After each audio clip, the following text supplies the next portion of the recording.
been good. Normal, business as usual. Trying to figure out ways to get better and spend a little time with the family. Debo was in here yesterday and said he felt like last season he was awful. His own assessment of his own play. I know you've worked out with him in the offseason in the past. Did you get the sense last year that he was kind of going through it a little bit, and how has he maybe this offseason been? Honestly, I didn't. I thought he was Debo. I didn't. I mean, that's everybody's their own worst critic. He's a competitor. I know he's hard on himself, but I thought he was a playmaker for us. Have you seen him this offseason kind of renewed vigor at all or anything? I mean, yeah, he's been grinding. He's definitely been grinding, which I think with all great players, I think every offseason you figure out even if it's 1%, you figure out how to do things a little better, whether it's starting faster, starting later, figuring out ways to get your body healthy as opposed to just lifting weights. Everybody has their own recipe. So I just looked at it as, another part of his maturation. Last time we talked to you, you seemed very tired. At what point, like in the off-season, you kind of say,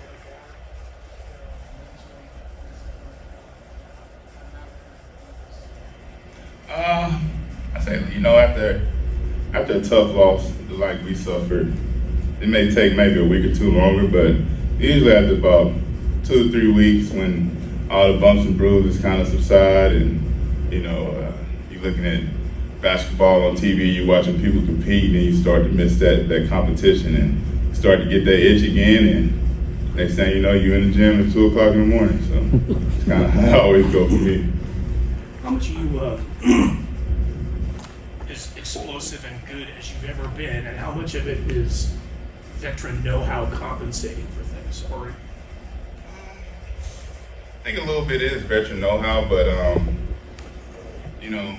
think it's just the explosiveness is something that you kind of build on over time, and I think for me that's one of the most important things going into any off-season training program is to make sure my exercises continue to sculpt where I want my explosion to be when I come back. So explosion in my game is a huge part of what I do. So it's a big focus in the offseason. You really in the gym at 2 a.m.? Yeah. Just antsiness, or is that the schedule?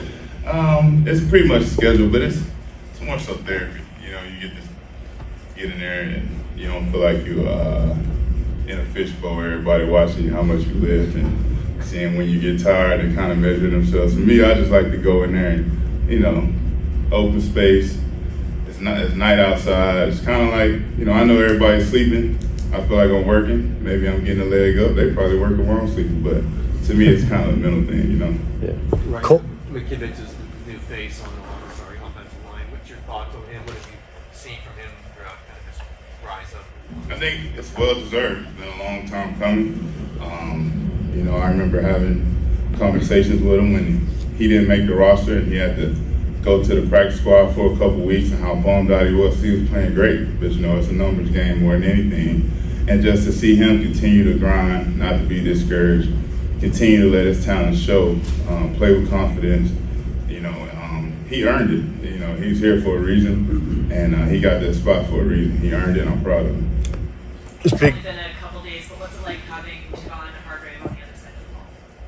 Oh yeah, I hadn't seen him play, but we got enough of him back in February, I think, January, whatever. But we know what he can do, and I was ecstatic that we ain't got to see him on the other sideline again. That guy's a heck of a playmaker, and it's sometimes seem unreal that we got a player like that to add to the type of defense we have. But I say it again, and I said it before, I say it again. Those guys up in the front office, they work magic. So we had another playmaker, another great player to that defense, and I'm just happy to see him. Well, eager to see him spin this season. Trent, Drake Jackson, big year for him. What did you think of him last year, and how's he looking this year to you? Last year I thought he was you look at the athleticism he has, the natural strength, I mean, to me, he looked like an all-pro. He looked like he has the stature to be an all-pro player. He looked like he has the want-to. He's very studious. He's a student of the game. You know, he's always asking questions, eager to learn. And to see that he actually took that and then, you know, went and ate some weights this offseason and bulked up a little bit, I think it's only going to make him one of those playmakers that we need, you know, on the other side of Nick. Keep everything even. He has that talent. You know, and I'm looking forward to seeing some big things from him. Trent, Eric mentioned maybe how tired you were last time we saw you. The last couple of years, you've had longer seasons than maybe used to, going deep into the playoffs. Has that changed anything about the way you have to approach your off season and maybe taking time, or you know, maybe being ready for the long season like that? Yeah, honestly, to be honest, you know, it's kind of giving me a little more time in the off season because usually after the Super Bowl, I've been on the couch for 5 to 6 weeks at that point, you know, and getting back into it can be a little tough. But, you know, after the football season, you already feel the urge to get back and start getting ready. So, you know, when you lose in the NFC Championship, football season is over with 2 weeks after that. So, you know, a couple weeks after that, I'm already back working out and never really got out of shape, if that makes sense, you know. So when you end the season with everybody else, you got a long time to get out of shape before the actual season really ends. So to me, it kind of helped me to where I'm not starting from ground zero every off season like I had in the past. Are there any things you have to add in just because knowing like there's a chance I'm gonna have to play, you know, 20, 21 games this year? No, you know, I just work and I got the confidence in my coaching staff that, you know, they're gonna do what it takes to keep an old guy like me fresh for, you know, during the season. So I get a couple of days off during the week, and you know that's pretty much all I need. How have you kept tabs on the quarterbacks and how they've gone through a lot of different off seasons here? Recovering, Sam coming in, and Trey trying to pick up stuff. Yeah, you know that's a little bit above my pay grade. So Cal and them been getting it done. You know that's I let them handle that. You know, I got faith that they're gonna make the best decision. We have a good problem. We got 3 quarterbacks that we have full trust in, and obviously what Brock did last year, no, it can't be questioned. So, you know, I let them handle that stuff. I'm just happy to have 3 able bodies back there, and that we know we can compete with. Right. There's possibly Jordan Mason playing a bigger role this year. What were your impressions of him as a player?